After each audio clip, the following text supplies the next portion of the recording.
안녕하세요. 68세 김영순입니다. 30년 만에 돌아온 벙어리 고모의 통장 이야기입니다. 새벽 5시 30분, 어스름한 푸른 빛이 안방 문지방을 넘어오면 영순 씨는 앓는 소리와 함께 무거운 눈꺼풀을 들어 올립니다. 비가 오려는지 왼쪽 무릎이 쿡쿡 쑤시는 게 기상청. 예보보다 영순 씨의 관절이 더 정확하다는 옛말이 하나 틀린 게 없습니다. 영순 씨는 곁에 아무도 없는 빈자리를 손바닥으로 한번 쓸어보고는 습관처럼 끙차 소리를 내며 이부자리를 개기 시작합니다. 남편이 간암으로 세상을 떠난 지 벌써 10년이 흘렀지만 아침마다 밀려오는 헛헛함은 도무지 굳은 살이 박이질 않네요. 거실로 나오자 차가운 공기가 발바닥을 타고 올라옵니다. 부엌으로 향하는 영순 씨의 발걸음이 오늘따라 유난히 천근만근입니다. 달그락 쌀을 씻는 소리가 고요한 집안을 채웁니다. 하얀 쌀뜨물을 따라내며 영순 씨는 깊은 한숨을 토해냅니다. 영순 씨의 하루는 언제나 누군가의 밥을 차리는 것으로 시작해서 치우는 것으로 끝이 납니다. 보글보글 된장찌개 뚝배기가 끓어오르고 구수한 멸치, 육수 냄새가 집안에 퍼질 때쯤 건너방 문이 끼익하고 열리는 소리가 들립니다. 영순 씨의 미간이 저절로 찌푸려집니다. 헝클어진 머리에 눈곱이 덕지덕지 낀 채 낡은 분홍색 내복 바람으로 어기적거려 나오는 사람. 바로 영순 씨의 시누이 명자 씨입니다. 명자 씨는 태어날 때부터 소리를 듣지도 말을 하지도 못하는 데다 지능마저 5살 어린아이 수준에 멈춰버린 사람입니다. 아가씨, 일어났으면 세수부터 해야죠. 옷 매무새가 그게 뭐예요? 영순 씨가 툭 던지듯 말하지만 명자 씨는 그저 희죽 웃으며 부엌 어귀를 서성거릴 뿐입니다. 명자 씨의 시선은 오로지 가스레인지 위에서 끓고 있는 찌개 냄비에 고정되어 있습니다. 쉰이 훌쩍 넘은 나이에도 식탐은 여전해서 잠시만 한눈을 팔면 손으로 음식을 집어먹기 일쑤거든요. 영순 씨는 쫓아내듯 손짓을 하며 명자 씨를 식탁 의자에 앉힙니다. 시어머니가 돌아가시며 남긴 우리 명자밥. 굶기지 말아다오라는 그 지독한 유언 한마디가 영순 씨의 발목을 30년째 올가매고 있습니다. 남편도 없는 시댁에서 피 한 방울 안 섞인 시누이 수발까지 들며 늙어가는 자신의 처지가 꼭 물기 빠진 시래기 같다는 생각이 들어 영순 씨는 입술을 꽉 깨뭅니다. 아침 7시 출근 준비를 마친 아들과 딸이 식탁에 앉습니다. 식탁 위에는 갓 지은 밥과 김이 모락모락 나는 두부조림이 올라와 있지만 집안 분위기는 냉랭하기 짝이 없습니다. 자식들은 스마트폰을 들여다보느라 바쁘고 명자 씨는 쩝쩝거리는 소리를 내며 밥을 먹느라 정신이 없습니다. 그때였습니다. 명자 씨가 국을 떠먹으려다 숟가락을 놓치는 바람에 국물이 식탁보 위로 튀고 말았습니다. 하얀 레이스 식탁보에 뻘건 고춧가루 국물이 흉하게 번져나갑니다. 아이고 정말 내가 못 살아. 밥 좀 얌전히 먹을 수 없어요? 아가씨 때문에 하루도 조용할 날이 없네. 없어. 영순 씨가 신경질적으로 수저를 내려놓으며 소리칩니다. 명자 씨는 화들짝 놀라 어깨를 움츠리며 겁먹은 눈으로 영순 씨를 올려다봅니다. 그 순진무구한 눈망울을 보면 짠한 마음이 들다가도 당장 저 얼룩을 빨아야 할 생각에 짜증이 치솟는 건 어쩔 수가 없습니다. 엄마, 아침부터 왜 또 그래? 고모가 일부러 그런 것도 아닌데. 밥맛 떨어지게 진짜. 딸 지은이가 퉁명스럽게 쏘아붙이며 자리에서 일어납니다. 정작 고모 밥그릇에 반찬 하나 올려주지 않으면서 말로는 매번 영순 씨만 타박합니다. 아들 녀석도 다녀오겠습니다라는 말만 남긴 채 도망치듯 현관을 빠져나갑니다. 텅 빈 식탁에는 이제 영순 씨와 명자 씨 단둘만 남았습니다. 명자 씨는 영순 씨의 눈치를 살피더니 주머니에서 주섬주섬 무언가를 꺼냅니다. 꼬질꼬질하게 때가 탄 옥수수 사탕 봉지입니다. 명자 씨가 유일하게 집착하는 보물 1호죠. 바스락 바스락. 사탕 봉지를 만지작거리는 소리가 영순 씨의 신경을 긁어댑니다. 영순 씨는 행주를 가져와 식탁 위에 얼룩을 벅벅 문질러 닦습니다. 손목이 시큰거려 오지만 멈출 수가 없습니다. 마치 이 얼룩을 지우지 않으면 자신의 인생에 묻은 얼룩도 지워지지 않을 것 같은 강박감 때문입니다. 명자 씨는 그런 영순 씨의 마음을 아는지 모르는지 입가에 밥풀을 묻힌 채 사탕 봉지만 소중하게 쓰다듬고 있습니다. 영순 씨는 설거지통에 그릇들을 와르르 쏟아부으며 생각합니다. 차라리 내가 먼저 죽으면 이 지긋지긋한 고생도 끝이 날까? 아니면 저 사람이 먼저 가야 내가 해방이 될까? 그런 모진 생각을 하는 자신이 싫어서 영순 씨는 고무장갑을 낀 손으로 마른 세수를 하며 긴 한숨을 부엌 바닥에 내려놓습니다. 창밖에는 기어이 추적추적 비가 내리기 시작합니다. 가을바람이 제법 쌀쌀해진 오후, 영순 씨는 안방 장롱 앞에 털썩 주저앉아 있습니다. 딸 지은이의 예단 들어가는 날이 코앞으로 다가왔기 때문이죠. 변변한 혼수 하나 제대로 못 해보내는 게 가슴에 천불이 나는데 사돈댁에서 은근히 냉장고는 최신형으로 바라는 눈치를 줬다는 얘기에 영순 씨의 속은 까맣게 타들어갔습니다. 결국 영순 씨는 마지막 보루나 다름없던 것을 꺼내들기로 했습니다. 10년 전 남편이 환갑 기념이라며 떨리는 손으로 끼워줬던 순금 5돈짜리 쌍가락지였습니다. 임자, 나중에 나 죽고 정 급할 때 이거라도 써. 남편의 그 목소리가 귓가에 쟁쟁한데 이걸 팔아야 하는 신세가 처량해서 장롱문 꼬리를 잡은 손이 한참이나 머뭇거렸습니다. 드르륵. 뻑뻑한 서랍을 열고 깊숙한 곳, 양말 뭉치 뒤에 숨겨둔 붉은색 벨벳 보석함을 꺼냈습니다.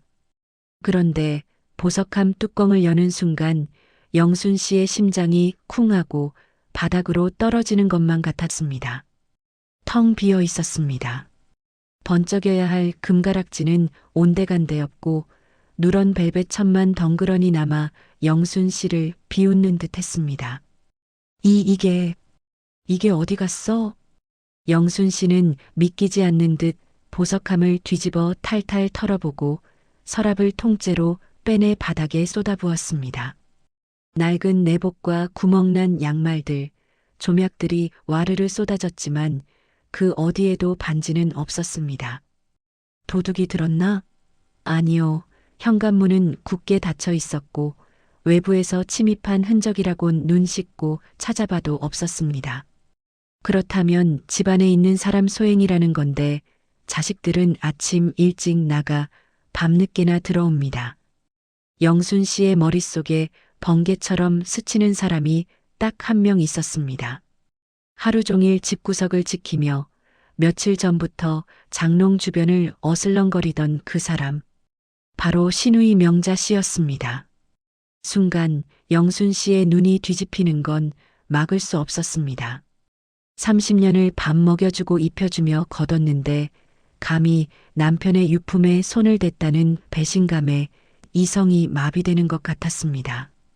영순 씨는 방문을 박차고 건너방으로 뛰어들었습니다. 명자 씨는 구석진 자리에 앉아 헌 신문지를 오리고 있다가 씩씩대며 들어온 영순 씨를 보고 화들짝 놀라 뒷걸음질을 쳤습니다. 아가씨, 내 반지 내놓으라고. 영순 씨가 다짜고짜 소리를 지르며 명자 씨의 멱살을 잡고 흔들었습니다. 명자 씨는 영문을 모르겠다는 듯 어버버, 어어 하는 괴상한 소리를 지르며 눈을 동그랗게 떴습니다. 그 모습이 오리발을 내미는 것 같아 영순 씨는 더욱 화가 치밀어 올랐습니다. 영순 씨는 명자 씨를 밀치고 방구석에 놓인 라면 박스를 뒤집어 엎었습니다. 명자 씨의 전 재산이나 다름없는 너덜너덜한 옷가지와 다 쓴 볼펜, 껌종이 같은 잡동사니들이 방바닥에 나뒹굴었습니다. 어디다 숨겼어? 내가 그걸 팔아서 지은이 냉장고 해줘야 한다고. 그걸 훔쳐가? 사람이 어떻게 그래? 짐승도 밥 주는 주인은 안 물어. 영순 씨는 악을 쓰며 이불을 걷어차고 베개를 쥐어뜯었습니다. 명자 씨는 바들바들 떨며 영순 씨의 바짓가랑이를 붙잡고 매달렸습니다. 고개를 세차게 저으며 손바닥을 비비고 또 비벼댔습니다. 자기는 아니라고, 정말 모른다고, 제발 이러지 말라고 온몸으로 호소하고 있었습니다. 하지만 영순 씨의 눈에는 그저 도둑이 들켜서 살려달라고 비는 꼴로밖에는 보이지 않았습니다. 명자 씨의 꼬질꼬질한 손이 바지에 닿는 것조차 소름 끼치게 싫었습니다. 이거 나, 꼴도 보기 싫으니까 내 집에서 나가. 도둑년이랑은 한시도 못 사니까 당장 나가라고. 영순 씨가 명자 씨를 거칠게 뿌리치자 명자 씨는 힘없이 나가 떨어지며 장롱 모서리에 이마를 찍고 말았습니다. 쿵 하는 소리와 함께 명자 씨가 이마를 감싸쥐고 웅크렸습니다. 하지만 영순 씨는 멈추지 않았습니다. 오히려 그동안 쌓이고 쌓였던 울분이 툭 터지듯 터져나왔습니다. 남편 없이 혼자 자식 키우며 겪었던 서름, 장에 있는 시누이를 떠맡아 겪어야 했던 수모들이 반지 사건을 계기로 폭발해버린 것입니다. 내가 전생에 무슨 죄를 지어서 남편 잡아먹고 이제는 시누이가 내 등골을 빼먹어. 영순 씨는 바닥에 주저앉아 엉엉 울음을 터뜨렸습니다. 명자 씨도 구석에 웅크린 채 소리 없는 울음을 토해내며 어깨를 들썩였습니다. 방바닥에 흩어진 짐짝들 사이로 두 여자의 통곡 소리만이 가득 찼습니다. 그날 밤 집안에는 정막만이 감돌았습니다. 영순 씨는 퉁퉁 부은 눈으로 안방에 누워 있었지만 잠은 오지 않았습니다. 건너방에서는 인기척이 없었습니다. 평소 같으면 부스럭거리는 소리라도 들려야 하는데 숨소리조차 들리지 않았습니다. 혹시나 싶어 귀를 기울여 봤지만 들려오는 건 냉장고 모터 돌아가는 웅웅거리는 소리뿐이었습니다. 영순 씨는 돌아누우며 애써 생각했습니다. 그래, 억울하면 반지를 내놓던가. 지가 잘못했으니까 쥐 죽은 듯이 있는 거겠지. 하지만 가슴 한구석이 묵직하게 채한 것처럼 내려가지 않는 건 어쩔 도리가 없었습니다. 창밖에는 앙상한 나뭇가지가 바람에 흔들리며 스산한 그림자를 방 안으로 들이우고 있었습니다. 그날 이후 영순 씨네 집에는 보이지 않는 벽이 생겼습니다. 마치 시베리아 벌판 한가운데 서 있는 것처럼 썰렁한 냉기가 집안 구석구석을 채웠죠. 아침 7시, 평소 같으면 부엌에서 달그락거리는 소리에 맞춰 어기적거리며 나와야 할 명자 씨가 코빼기도 보이지 않습니다. 영순 씨는 일부러 국그릇을 탁 소리나게 내려놓으며 인기척을 냈지만 건너방 문은 굳게 닫힌 채 미동도 없습니다. 식탁 위에는 김이 모락모락 나는 미역국이 식어가고 영순 씨는 숟가락을 든 채 닫힌 방문을 힐끗거립니다. 배고프면 기어 나오겠지. 지 죄를 아니까 못 나오는 거야. 영순 씨는 애써 혼잣말을 뇌까리며 국을 입으로 가져갑니다. 하지만 모래알을 씹는 것처럼 까끌까끌해서 도무지 목구멍으로 넘어가질 않습니다. 결국 영순 씨는 숟가락을 내려놓고 맙니다. 30년을 미운 정 고운 정 들며 살았는데 밥상머리가 이렇게 허전할 수 있다는 게 기가 찰 노릇입니다. 반지를 훔쳐간 도둑년이라고 생각하면 당장이라도 머리채를 잡고 쫓아내고 싶은데 막상 밥도 안 먹고 방구석에 처박혀 있을 명자 씨를 생각하니 가슴 한구석에 생선 가시가 걸린 듯 찝찝하고 욱신거리는 건 어쩔 수가 없네요. 사흘이 지나도록 명자 씨는 그림자처럼 지냈습니다. 영순 씨와 눈이 마주칠까봐 화장실도 가족들이 모두 잠든 새벽에야 몰래 다녀왔고, 밥도 영순 씨가 다 치우고 나면 개수대 구석에서 찬물에 밥을 말아 허겁지겁 삼키듯 먹었습니다. 그러다 영순 씨가 부엌에 들어오기라도 하면 화들짝 놀라며 쥐구멍을 찾는 생쥐마냥 방으로 후다닥 도망쳐 버렸죠.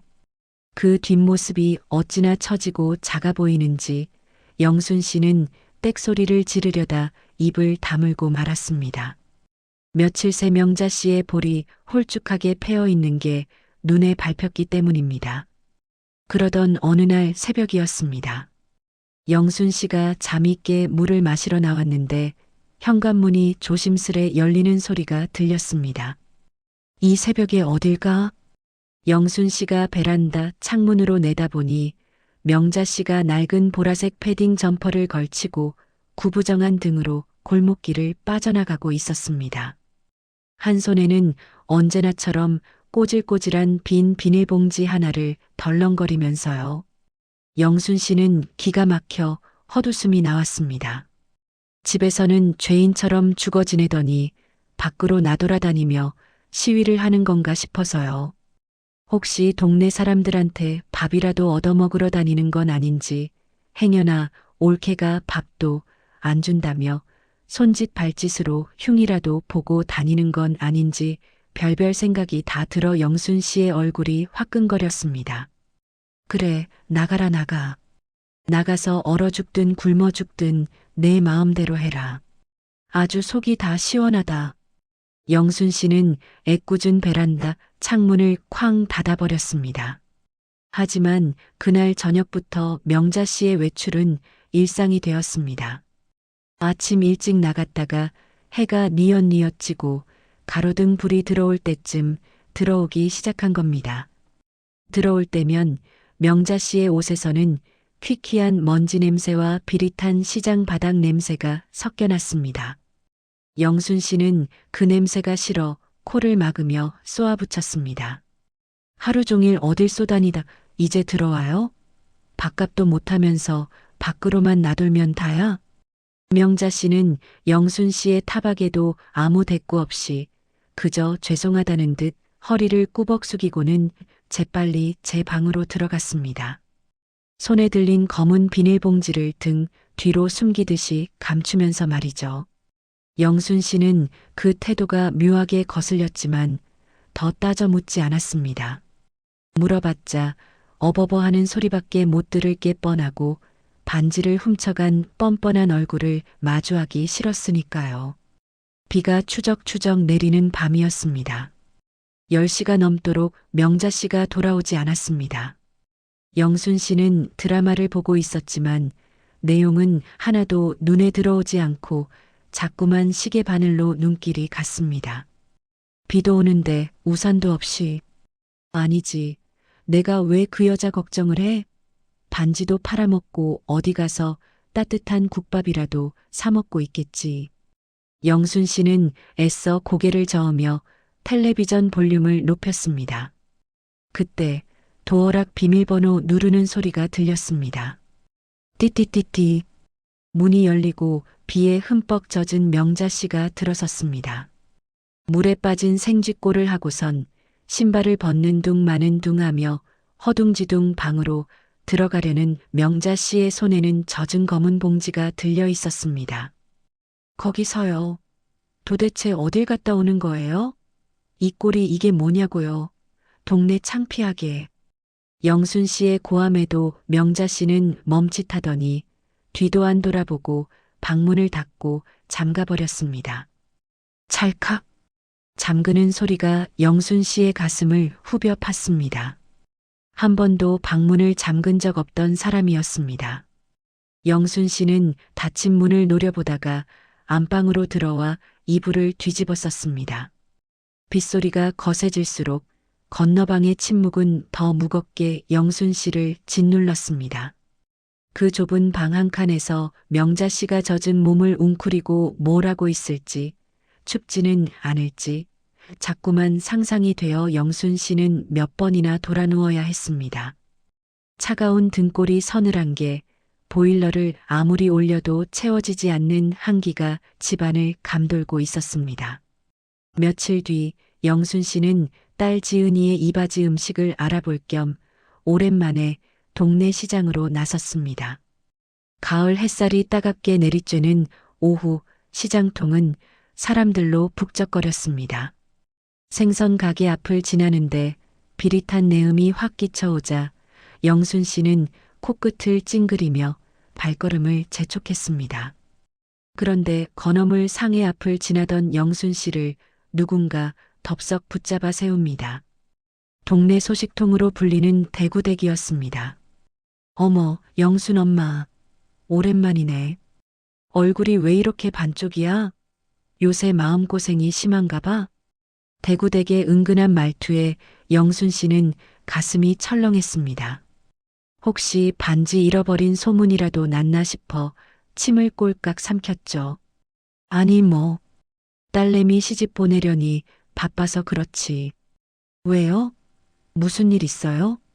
영순 씨가 짐짓 태어난 척 물었지만 대구댁은 주위를 두리번거리더니 영순 씨 귀에다 대고 속닥거렸습니다. 아니, 내가 며칠 전에 저기 아랫장터 골목을 지나가는데 말이야. 영순 엄마네 시누이 금영자 씨 말이야. 거기서 박스를 줍고 있더라고. 그것도 아주 꼬질꼬질한 몰골로 남이 버린 라면 박스를 주우려고 폐지 줍는 할머니랑 실랑이를 하고 있잖아. 내가 얼마나 놀랐는지. 영순 씨의 머릿속이 하얗게 변해버렸습니다. 쿵 하고 뒤통수를 얻어맞은 것만 같았습니다. 박스라니요? 우리 아가씨가요? 에이, 잘못 봤겠지. 그 사람이 거기를 왜 가요? 아이고, 내가 명자 씨를 한두 해 봤어? 그 보라색 점퍼 딱 입고 다 떨어진 운동화 구겨 신고 있더만. 동네 사람들이 다 수군거려. 영순 엄마네 형편이 그렇게 어렵냐고. 시누이 저렇게 앵벌이 시켜서 딸 시집 보내냐고 말이야. 대구댁의 말은 비수처럼 날아와 영순 씨의 가슴에 꽂혔습니다. 영순 씨의 얼굴이 홍당무처럼 붉게 달아올랐습니다. 30년 넘게 과부 소리 안 들으려고 자식들 기죽이지 않으려고 악착같이 살아온 세월이었습니다. 그런데 그 모자란 시누이가 시장 바닥을 기어다니며 집안 망신을 다 시키고 다녔다니요. 영순 씨는 대구댁의 말이 끝나기도 전에 바빠서 가볼게요. 하고는 도망치듯 시장을 빠져나왔습니다. 등 뒤로 사람들의 수군거리는 소리가 들러붙는 것 같아 심장이 터질 듯 뛰었습니다. 집으로 돌아온 영순 씨는 거실 한가운데 우두커니 서서 현관문만 노려보았습니다. 해가 지고 어둑어둑해질 무렵 번호키 누르는 소리가 들렸습니다. 띠띠띠띠. 문이 열리고 명자 씨가 들어왔습니다. 오늘도 어김없이 검은 비닐봉지를 한 손에 쥐고 옷에는 흙먼지가 잔뜩 묻은 채였습니다. 시장에서 박스를 줍느라 그랬는지 무릎께는 시커멓게 달아 있었고 곁에 다가오자 퀴퀴한 땀 냄새와 썩은 종이 냄새가 훅 풍겼습니다. 그 냄새를 맡는 순간 영순 씨의 이성은 툭 끊어지고 말았습니다. 아가씨, 도대체 밖에서 무슨 짓을 하고 다니는 거예요? 박스를 주워. 거지가 밥 빌어먹듯 박스를 주워요? 영순 씨가 고래고래 소리를 지르며 명자 씨의 손에 들린 비닐봉지를 낚아채 바닥에 내동댕이 쳤습니다. 봉지가 터지면서 안에서 꼬깃꼬깃 구겨진 1,000원짜리 지폐 몇 장과 100원짜리 동전들이 요란한 소리를 내며 쏟아져 나왔습니다.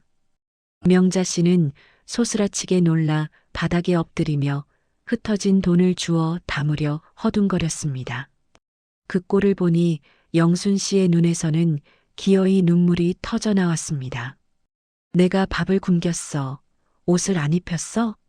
왜 사방팔방 다니면서 내 얼굴에 똥칠을 해요? 사람들이 나보고 뭐라는 줄 알아요? 시누이 앵벌이 시켜먹는 독한 년이라잖아. 내가 아가씨 때문에 못 살아. 정말 못 살아. 영순 씨는 명자 씨의 등을 주먹으로 퍽퍽 내리쳤습니다. 억울하고 분해서 그리고 창피해서 견딜 수가 없었습니다.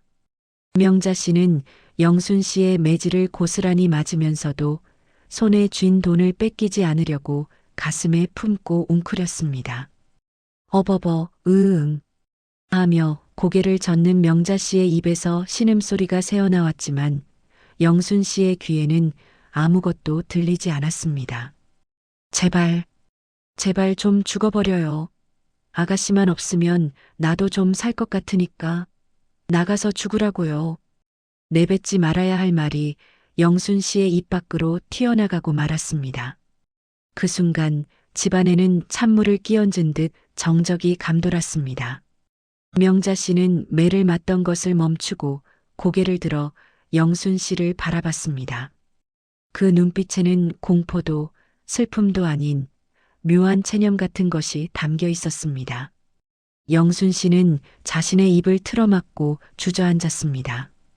심장이 쿵쿵 뛰고 손이 덜덜 떨려왔습니다.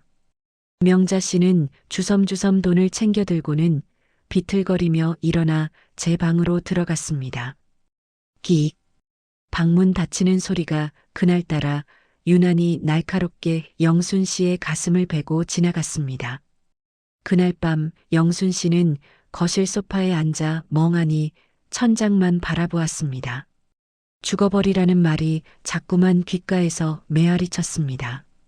확임의 한 말이었지만 그 말이 비수가 되어 명자 씨의 가슴을 후벼 팠을 거란 생각에 가슴이 답답해져 왔습니다. 건너방에서는 여전히 아무런 소리도 들리지 않았습니다. 평소라면 코 고는 소리라도 들려야 할 시간인데 정막 강산이 따로 없었습니다. 영순 씨는 불안한 마음에 몇 번이나 방문 앞을 서성거렸지만 차마 문고리를 잡을 용기가 나지 않았습니다. 베란다 창밖에는 무심한 달빛만이 창백하게 집안을 비추고 있었습니다. 새벽 3시 천둥 번개가 치며 억수같이 쏟아지던 비가 잦아들 무렵이었습니다. 영순 씨는 가위에 눌린 듯 식은땀을 흘리며 눈을 번쩍 떴습니다. 심장이 불규칙하게 쿵쿵거리고 이상하게 뒷목이 서늘한 게 영 기분이 좋지 않았습니다. 평소라면 코 고는 소리라도 들려야 할 건너방이 오늘따라 물먹은 솜처럼 무겁고 고요하기만 합니다. 영순 씨는 마른 침을 삼키며 자리에서 일어났습니다. 아까 저녁도 안 먹고 들어갔는데 설마 삐져서 자는 거겠지. 영순 씨는 애써 불안한 마음을 누르며 방문을 열었습니다. 훅 하고 뜨거운 열기가 얼굴을 덮쳤습니다. 방 안은 찜통처럼 달아올라 있었고 명자 씨는 이불도 덮지 못한 채 모로 누워 가쁜 숨을 몰아쉬고 있었습니다. 아가씨? 아가씨, 왜 그래요? 어디 아파요? 영순 씨가 다가가 명자 씨의 어깨를 흔들었지만 명자 씨는 힘없이 고개만 떨굴 뿐이었습니다. 손을 대보니 이마가 불덩이 같았습니다. 명자 씨의 입술은 파랗게 질려 있었고 쌕쌕거리는 숨소리가 금방이라도 끊어질 듯 위태로웠습니다. 영순 씨는 덜덜 떨리는 손으로 휴대폰을 찾아 119를 눌렀습니다. 여기요. 사람이 죽어가요. 빨리 좀 와주세요. 구급대원들이 들이닥치고 명자 씨가 들것에 실려나가는 동안 영순 씨는 넋이 나간 사람처럼 벽에 기대어 서 있었습니다. 명자 씨의 축 늘어진 손이 들것 밖으로 툭 떨어지며 바닥을 스치는 모습이 슬로 모션처럼 영순 씨의 눈에 박혔습니다. 그 손은 며칠 전 영순 씨가 내동댕이 쳤던 옥수수 사탕 봉지처럼 거칠고 앙상했습니다. 병원 응급실 복도에 앉아 초조하게 기다리던 시간은 마치 영원처럼 느껴졌습니다. 얼마나 지났을까 하얀 가운을 입은 의사가 영순 씨에게 다가왔습니다. 보호자분 되십니까? 안타깝게도 환자분 운명하셨습니다. 급성 폐렴에 폐혈증 쇼크가 겹쳤습니다. 발견이 너무 늦었어요. 영순 씨는 그 자리에 주저앉고 말았습니다. 눈물조차 나오지 않았습니다. 그저 머릿속이 텅 비어버린 것 같았습니다. 불과 몇 시간 전 나가서 죽어버리라고 악을 썼던 자신의 목소리가 귓가에 윙윙거리며 맴돌았습니다. 정말로 죽어버리다니. 그 모진 말을 듣고 보란 듯이 내 앞에서 사라져버리다니. 영순 씨는 가슴을 주먹으로 쾅쾅 쳤습니다. 시원할 줄 알았습니다. 그토록 지긋지긋해하던 혹을 떼어냈으니 이제 두 다리 뻗고 잘 수 있을 줄 알았습니다. 그런데 가슴 한가운데 뻥 뚫린 구멍으로 찬바람이 숭숭 들어오는 것처럼 시리고 아팠습니다. 장례식장은 쓸쓸하기 그지없었습니다. 조문객이라곤 영순 씨의 몇 안 되는 친구들과 자식들의 직장 동료 몇 명이 전부였습니다. 영정사진 속 명자 씨는 30년 전 오빠 영순 씨 남편 결혼식 때 찍었던 촌스러운 한복 차림 그대로 해맑게 웃고 있었습니다. 그 웃음이 오늘따라 왜 그리도 슬퍼 보이는지 영순 씨는 향을 피우다 말고 털썩 주저앉아 통곡을 했습니다. 아가씨, 이 바보 같은 아가씨야. 갈 때 가더라도 밥이나 한 끼 제대로 먹고 가지. 그깟 반지 타령이 뭐라고 밥도 안 먹이고 보냈을까? 내가 나쁜 년이지. 내가 죽일 년이야. 딸 지은이도 그제야 고모의 영정 앞에서 눈물을 훔쳤습니다. 밥풀 흘린다고 구박하고 냄새난다고 피했던 기억이 떠올라 고개를 들지 못하는 것 같았습니다. 3일 내내 빈손은 적막했고 그 적막함이 오히려 명자 씨가 살아온 소리 없는 인생을 대변하는 것 같아 영순 씨의 마음을 더 무겁게 짓눌렀습니다. 화장터에서 한 줌의 재로 변한 명자 씨를 뿌리고 돌아온 집은 낯설 만큼 고요했습니다. 현관에 들어서자마자 퀴퀴한 냄새가 날 줄 알았는데 아무 냄새도 나지 않았습니다. 그게 더 견딜 수가 없었습니다. 영순 씨는 명자 씨가 머물던 건너방 문을 열어보았습니다.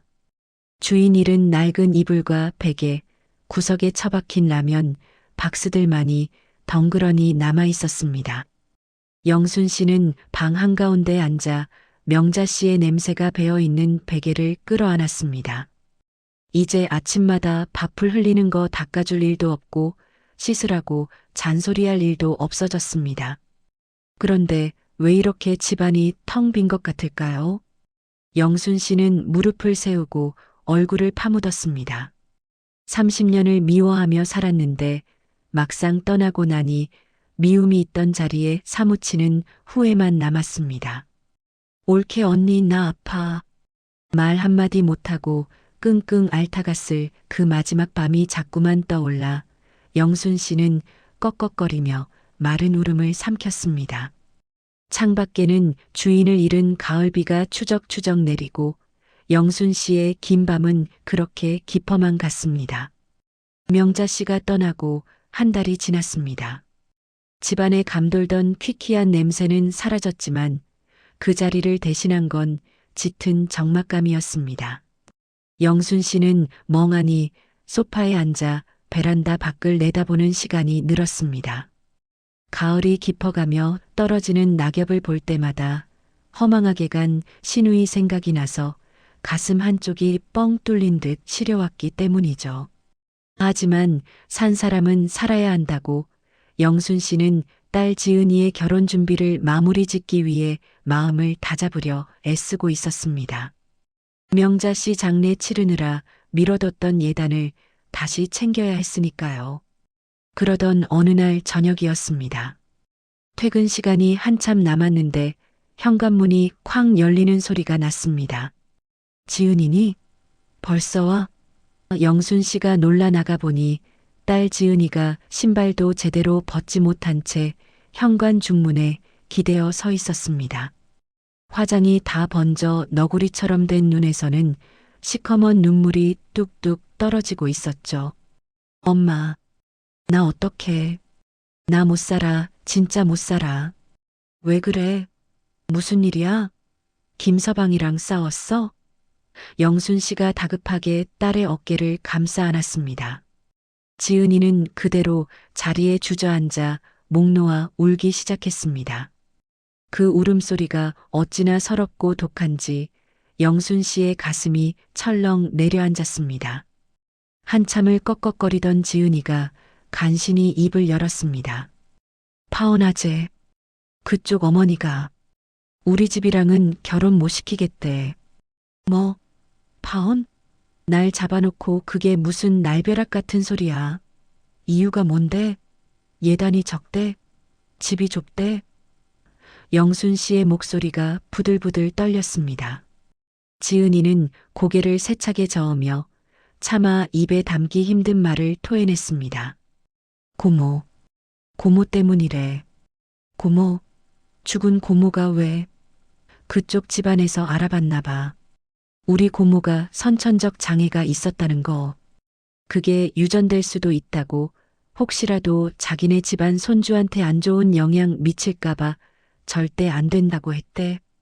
그쪽 어머니가 나보고 피는 못 속인다면서. 지은이의 말은 영순 씨의 머리를 내리치는 망치 같았습니다. 눈앞이 캄캄해지고 다리에 힘이 풀려 그 자리에 털썩 주저앉고 말았습니다. 죽은 시누이가 한 줌재가 되어 사라진 그 사람이 기어이 산 조카의 앞길까지 막아선다는 생각에 피가 거꾸로 솟는 것 같았습니다. 아이고, 아이고, 이게 무슨 소리야. 죽어서까지 내 딸 발목을 잡아. 영순 씨는 방바닥을 치며 통곡했습니다. 평생을 혹처럼 달고 살았는데 떼어내고 나서도 그 흔적이 흉터처럼 남아 자식의 인생을 망치고 있다는 사실을 받아들이기가 너무나 억울했습니다. 가난한 과부의 딸이라고 무시당할까봐 먹을 거 안 먹고 입을 거 안 입어가며야 키운 딸이었습니다. 그런데 그깟 유전 타령 때문에 문전박대를 당하다니요. 엄마, 나 이제 어떡해? 회사 사람들한테 청첩장도 다 돌렸단 말이야. 창피해서 회사 어떻게 다녀? 고모는 왜 하필 우리 고모라서 왜 나한테 이런 짐만 남기고 가냐고. 지은이도 영순 씨를 붙들고 오열했습니다. 딸의 원망 섞인 울부짖음이 영순 씨의 가슴을 후벼 팠습니다. 영순 씨는 벌떡 일어나 명자 씨가 쓰던 건너방 문을 발로 걷어찼습니다. 텅 빈 방은 주인 없이 썰렁하기만 했습니다. 아가씨, 듣고 있어? 저승 가서 보고 있냐고. 반지도 훔쳐가더니 이제는 내 딸 행복까지 훔쳐가. 사람이 염치가 있어야지. 죽어서라도 조카 잘 되라고 빌어줘도 모자랄 판에 이게 무슨 짓이야. 내가 전생에 무슨 죄를 지어서 죽은 시누이 원망까지 하고 살아야 되냐고. 영순 씨는 허공에 대고 삿대질을 하며 악을 썼습니다. 아무리 소리쳐도 대답 없는 빈 방이 야속하고 또 야속했습니다. 반지만 안 훔쳐갔어도, 아니 차라리 일찍 시설에라도 보냈더라면 이런 꼴은 안 당했을까 싶어 지난 세월이 사무치게 후회되었습니다. 돈도 없고 백도 없고 남편도 없는 자신의 처지가, 그리고 장애 있는 시누이 하나 건사하지 못해 딸의 혼사까지 망친 자신의 무능함이 뼈에 사무치게 싫었습니다. 그날 밤 집안에는 곡소리가 끊이지 않았습니다. 지은이는 제 방에 틀어박혀 나오지 않았고 영순 씨는 거실에 쭈그리고 앉아 소주병을 땄습니다. 술기운이라도 빌리지 않으면 억장이 무너져 견딜 수가 없었으니까요. 베란다 창밖으로 보이는 도시의 불빛들은 저마다 행복해 보이는데 왜 내 딸 인생만 이렇게 꼬여버린 건지. 영순 씨는 식어버린 안주를 씹으며 죽은 명자 씨를 향해 원망의 화살을 쏘아대고 있었습니다. 그것이 엉뚱한 화풀이라는 걸 알면서도 당장 터질 것 같은 속을 달랠 길은 그것뿐이었습니다. 파혼의 충격이 휩쓸고 간 집안은 폭격을 맞은 듯 황폐했습니다. 며칠 동안 식음을 전폐하고 누워만 있던 영순 씨는 부스스한 몰골로 일어났습니다. 가만히 누워 있다간 속이 터져 죽을 것 같았고 무엇보다 딸의 앞길을 막은 저 재수 없는 건너방을 당장이라도 갈아엎지 않으면 미쳐버릴 것 같았기 때문입니다. 영순 씨는 머리를 질끈 동여매고 고무장갑을 꼈습니다. 명자 씨가 남긴 흔적을 모조리 지워버리겠다는 도끼가 서린 눈빛이었습니다. 내 팔자에 무슨 마가 껴서 죽어서도 곱게 안 가고 똥물을 튀기길. 영순 씨는 건너방으로 들어가 명자 씨가 쓰던 낡은 서랍장을 밖으로 끌어냈습니다.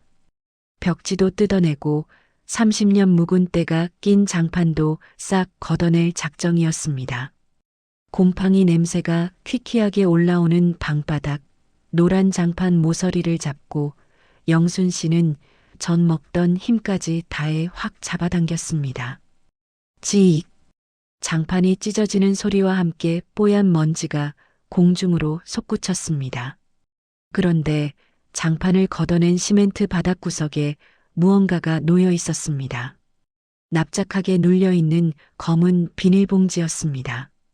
영순 씨가 그토록 혐오했던, 명자 씨가 보물처럼 들고 다니던 바로 그 봉지였죠. 아이고 지겨워라. 여기다 또 쓰레기를 처박아 놨네. 징글징글하다 정말. 영순 씨는 인상을 찌푸리며 봉지를 집어들었습니다. 당장이라도 쓰레기통에 처박으려던 순간 봉지의 무게가 제법 묵직하다는 게 느껴졌습니다. 뭔가 단단한 것이 만져졌죠. 영순 씨는 멈칫하며 봉지를 열어보았습니다. 그 안에는 명자 씨가 평생 입에 달고 살던 옥수수 사탕 껍질이 수북했고 그 사탕 껍질들 사이에 낡은 신문지로 꽁꽁 싸맨 네모난 물건이 들어 있었습니다.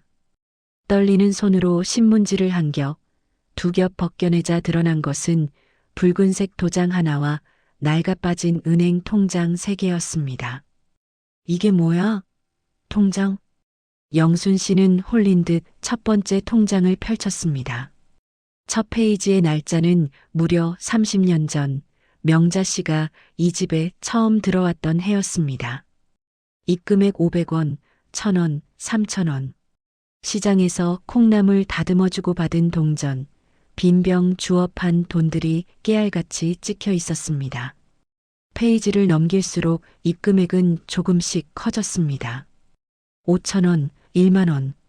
출금 내역은 단 한 줄도 없었습니다. 두 번째 통장, 세 번째 통장까지 확인한 영순 씨의 눈이 믿을 수 없다는 듯 크게 흔들렸습니다. 30년 동안 명자 씨가 꼬박 모은 잔액은 자그마치 1억 2천만 원이 찍혀 있었습니다.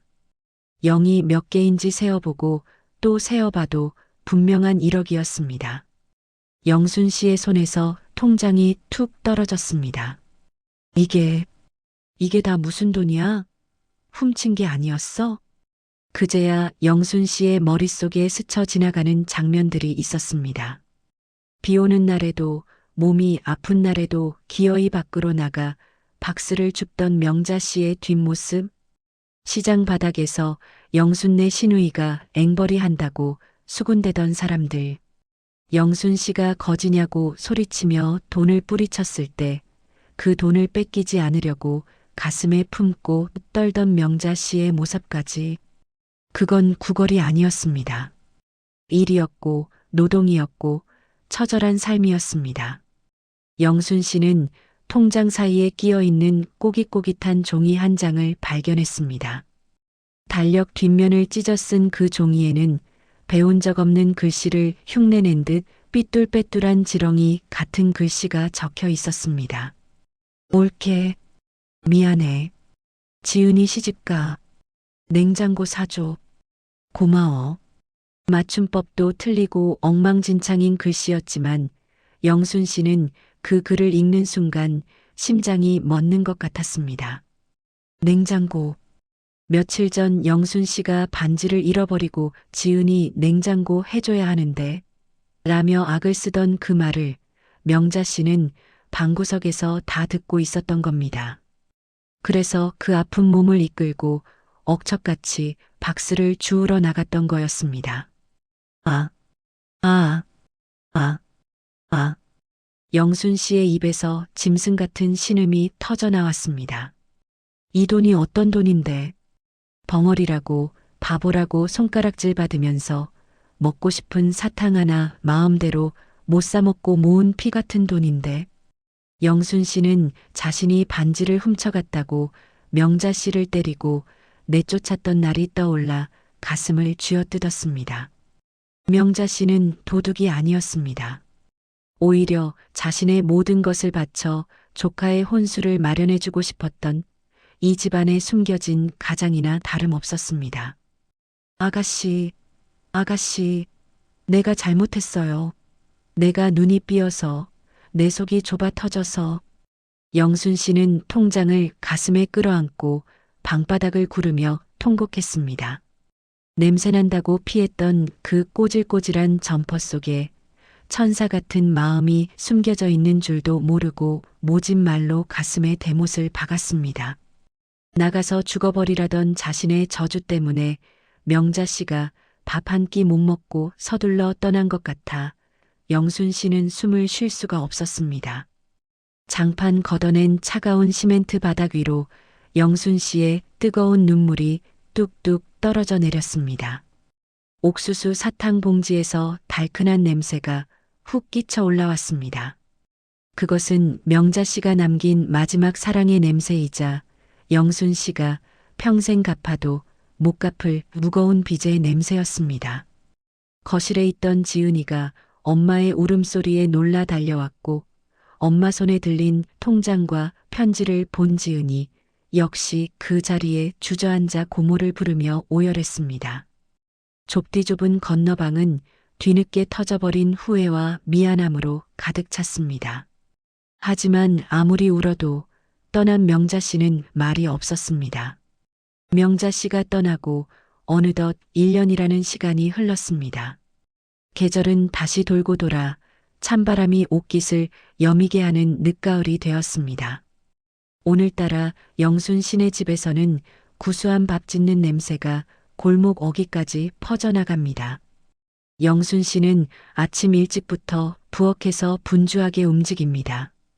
갓 도정한 햅쌀을 씻어 안치고 명자 씨가 생전에 그토록 좋아했던 잡채를 버무리느라 손놀림이 바쁩니다.